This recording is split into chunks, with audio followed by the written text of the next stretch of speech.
বালু মহলের সাথে বিএনপির লোক জড়িত যদি থাকে, জামাতের লোকও জড়িত আছে। আজকের এই বাস্তব প্রেক্ষাপটে যখন প্রতিনিয়ত আমরা হুমকির সম্মুখীন হচ্ছি, বিশেষ করে 5ই আগস্টের পরে, তখন বিভাজনের এত সুর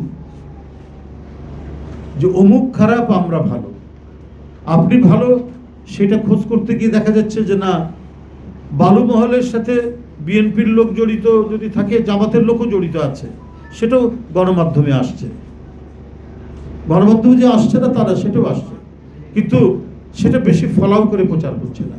সিলেটের পাথর উত্তোলনের সাথে জামাতের নেতার নাম পাওয়া যাচ্ছে, নারী ঘটিত বিভিন্ন ঘটনার সাথে নাম পাওয়া যাচ্ছে, কিন্তু সোশ্যাল মিডিয়ায় বিএনপি করছে বিএনপি করছে বিএনপি করছে, কিন্তু বিএনপি তার বিরুদ্ধে কি ব্যবস্থা নিচ্ছে ওটা তো ফলো করে আপনারা বলছেন না।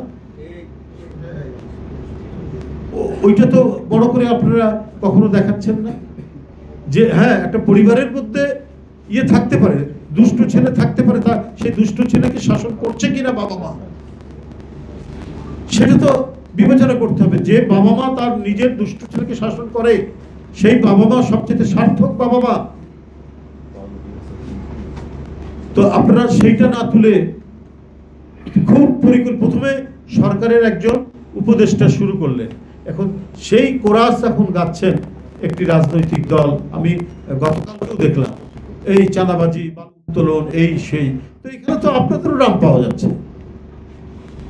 আর আমরা যে তাদেরকে বহিষ্কার করছি, পদ স্থগিত করছি, তাদেরকে বিভিন্ন শাস্তিমূলক ব্যবস্থা গ্রহণ করছি, সেটা তো বলছেন না।